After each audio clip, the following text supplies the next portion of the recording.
It's not uncommon at all for us as friends of Jesus to journey through seasons when we have lost heart or motive for prayer. It can be rooted in any number of causes.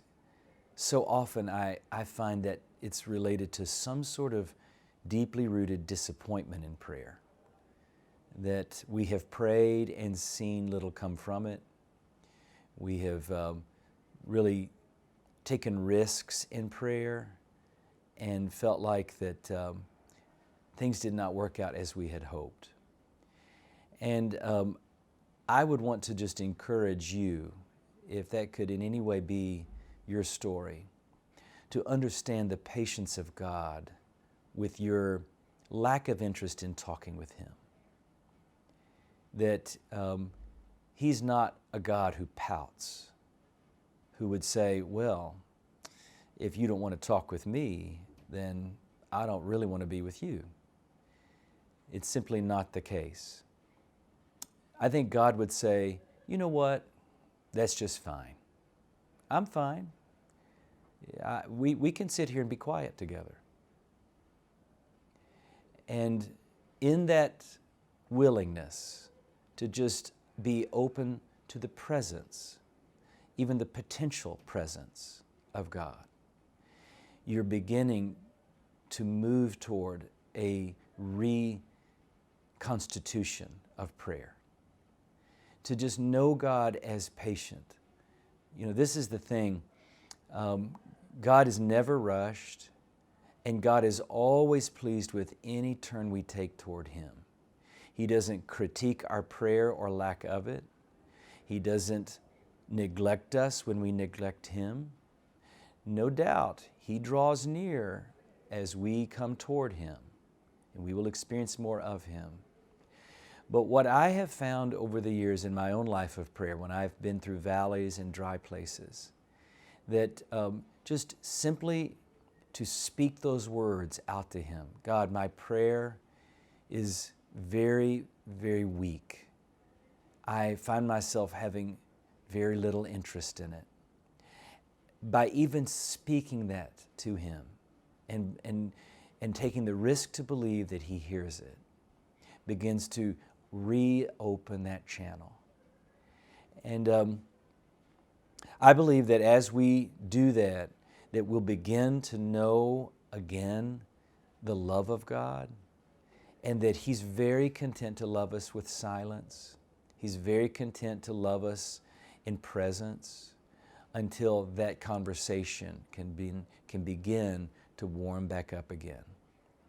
The only other thing I would say to any who has just sort of lost your motive in prayer is consider bringing that reality, that experience, into relationship with someone who maybe can graciously come alongside you with a vibrant experience of prayer. To be able to say, you know, I'm not in a good place with prayer at all, but I believe you are, and we're close enough that you love me in my place. Could you pray on my behalf, and could we pray together? It's sort of like being a stretcher bearer, like the 4 stretcher bearers who brought that one before Jesus and ripped open the roof. Sometimes in life, we need prayer stretcher bearers. Someone who will just take up our cot. We're just not strong enough to take our prayers. And we need someone who will just take our prayers for us. The church has called that intercession, intercessory prayer, when someone is praying for us. Most of the time we think of praying for someone in absence from them. Sometimes we just need an intercessor that we hear. We just hear them praying for us. And their prayers can begin to reconnect us to our own. And I really believe that Jesus is very pleased by that and can do a great work in that.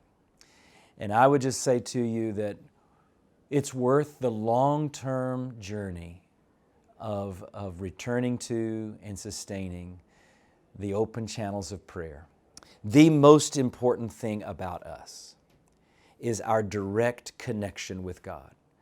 All of our values, our decisions, our understanding of reality and of ourselves flow out of that direct connection we have with God. It's the most important thing we have, which is why it is always under siege.